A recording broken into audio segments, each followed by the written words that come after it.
ওই যে মানুষটার কাজগুলা দেখতেছেন আপনি, ওইখানে 2-4 জনের ঘটনা, ওইখানে একটা ছেলের দেখবেন পিছনে হচ্ছে তার একটা মানচিত্রের মতো একটা চিহ্ন, ওটা কি, ওটা কিন্তু পুলিশের গুলির দ্বারা হয়েছে।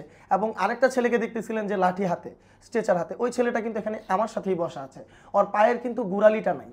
তো এখন বলবো যে এই মানুষগুলা কি ভাঙবে আপনার মনে হয়? কালকের যে ইনসিডেন্ট, সেটা আমি বলবো যে আসলে এতদিন একটা মানুষের ধৈর্যের জায়গা থাকতে পারে না, কারণ মানুষ আমরা সবাই ধৈর্য ধরতে ধরতে গিয়ে কিন্তু একটা সময় অধৈর্যের জায়গাটুকু তৈরি হয়। আবার সেই জায়গায় যদি তাদের জায়গা থেকে গালি যদি আমাদের জায়গায় পেয়ে যায়, তাহলে কিন্তু আসলে বলবো যে তারা আমাকে সম্মানও করতে পারেনি। 1 বছর থেকে আমি মেডিকেলে, প্রথম ঢাকা মেডিকেলে সিএমএসে, আমি সাভার সিআরবি ছিলাম, এখন আছি পিজি হাসপাতালে।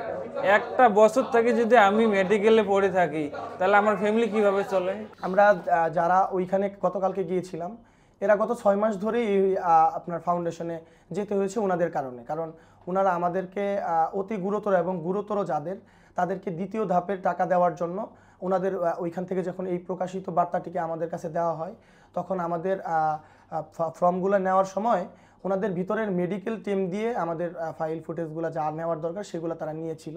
এবং ওইখান থেকে বেশ অনেক সংখ্যক মানুষকে আপনার হচ্ছে দ্বিতীয় ধাপে টাকা দেওয়া হয়, তার উন্নত ট্রিটমেন্ট এবং হচ্ছে আপনার তার সুস্থ স্বাভাবিক জীবনে যেন সে আংশিক হলেও ফেরত পায়, সেজন্য আন্ডার সার্জারি এবং ট্রিটমেন্টে যারা আছে তাদেরকে দিবে।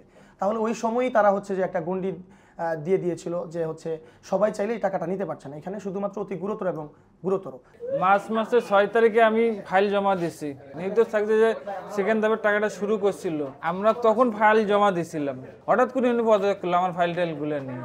আমার কয় সিদ্ধ থাকতে নিম্নত আমি 7 বার থেকে 8 বার গেছি, কোনো পাত্তা দেয় না। তারা যখন সমাধান দিবে এই বলে বলে 5টা ডেট দিল, এই দিনে আসো, এই দিনে দিয়ে দিচ্ছে।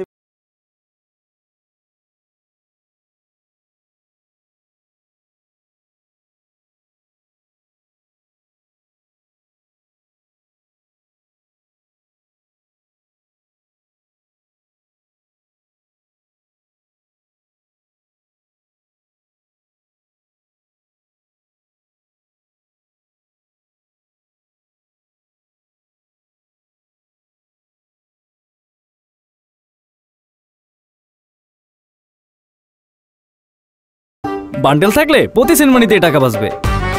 বিকাশ সেনমানি বান্ডেল কিনে জিতুন প্রতি লেনদেনে।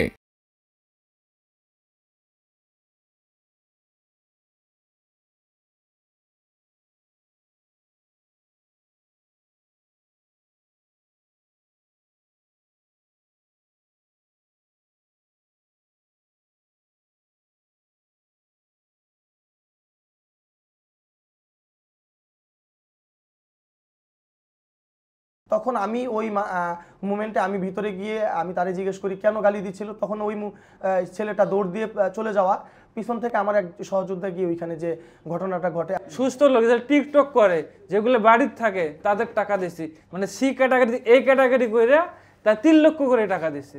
কিন্তু আপনারা বারবার আসি যাই, এখানে তাহলে কোর্টের মতো হাজিরা দিতেছি। 7 মাস ধৈর্য রাখার পর আর ধৈর্য রাখতে পারিনি।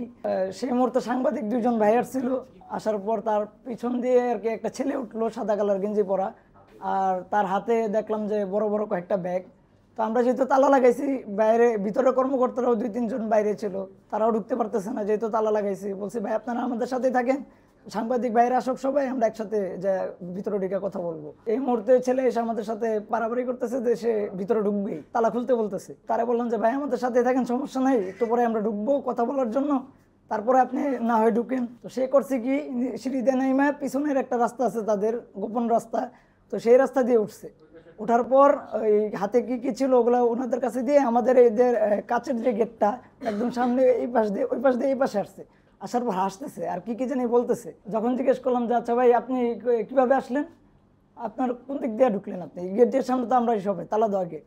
তো সেই মুহূর্তে সে গালি দিছে, আমাদের জুলাই যোদ্ধাদের গালি দিছে। গালি দেওয়ার পর আমরা আর টাইমে থাকতে পারিনি, ওই অবস্থায় ভিতরে ঢুকছি। ঢুকার পর ও গায়ে হাত তুলছে, আমরা তো কথা বলবো তার সাথে, ও আগে গায়ে হাত তুলছে। গায়ে হাত তোলার পর 2-1টা চড়থাপ্পড় হয়েছে, এর মধ্যে ওনারা সবাই এসে ওকে নিয়ে গেছে, নিয়ে গিয়ে কোথায় দিয়ে পাঠাই দিছে। জুলাই ফাউন্ডেশনের লোক হিট তুলে দিছে, মানে আমাদের সাথে মারামারি করা কাজে একটা সিস্টেম করে ওরা একটা ফুটেজ নেবে, বাইরের লোক ঢুকে আরো হিট করে আমাদের এইটা কাজটা করাইছে ওরা।